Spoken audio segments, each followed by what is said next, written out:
সৃষ্টির একদম শুরু থেকেই জিনদের একটি দল আসমানের উপরে যাতায়াত করত এবং আসমানের সাথে কান লাগিয়ে ফেরেশতাদের কথোপকথন শুনত এবং ভবিষ্যতের কিছু গোপন তথ্য তারা ওখান থেকে নিয়ে আসতো, এসে দুনিয়াতে যারা জ্যোতিষী ছিল সেই জ্যোতিষীদেরকে এই খবরগুলো দিত এবং বাহবা পেত।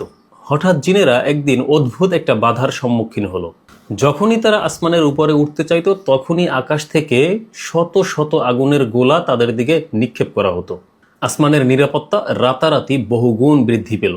জিনদের যে বড় বড় নেতারা ছিল তারা একটা বৈঠকে বসলো এবং তারা বলল যে নিশ্চয়ই পৃথিবীতে এমন কোনো ঘটনা ঘটতেছে যার কারণে আসমানের নিরাপত্তা বৃদ্ধি করা হয়েছে। সম্ভবত শেষ নবীর আগমন ঘটেছে, যার কথা কিতাবগুলোতে বর্ণনা করা আছে। জিনদের সর্দার নির্দেশ দিল, তোমরা পৃথিবীতে পূর্ব থেকে পশ্চিম এবং উত্তর থেকে দক্ষিণ সব জায়গায় ছড়িয়ে পড়বে এবং খুঁজে বের করবে সেই মহামানব কোথায় এসেছেন, যার কারণে আসমানের দরজা আমাদের জন্য চিরতরে বন্ধ হয়ে গিয়েছে। জিনদের বিভিন্ন দল পৃথিবীর আনাচে কানাচে অনুসন্ধান শুরু করলো। খুঁজতে খুঁজতে জিনদের একটি দল মক্কার অদূরের নাখলা নামক একটি স্থানে পৌঁছলো। তখন ছিল ফজরের ওয়াক্ত।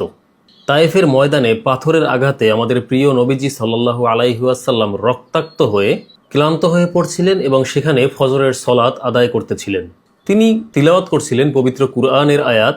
জিনেরা স্থির হয়ে দাঁড়িয়ে গেল এবং সেই সুমধুর কণ্ঠের তিলাওয়াত তাদের হৃদয়কে স্তব্ধ করে দিয়েছিল।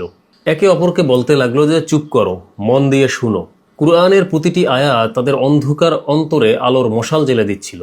কুরআনের নূর মাথায় নিয়ে জিনদের সেই দলটি তাদের স্বজাতির কাছে ফিরে গেল এবং তারা গিয়ে চিৎকার করে বলতে লাগলো, হে আমাদের সম্প্রদায়, নিশ্চয়ই আমরা বিস্ময়কর এক কুরআন শুনেছি যা সঠিক হেদায়েতের পথ দেখায় এবং এতে আমরা বিশ্বাস স্থাপন করেছি এবং আমরা আর কখনো আমাদের পালনকর্তার সাথে কাউকে শরিক করব না।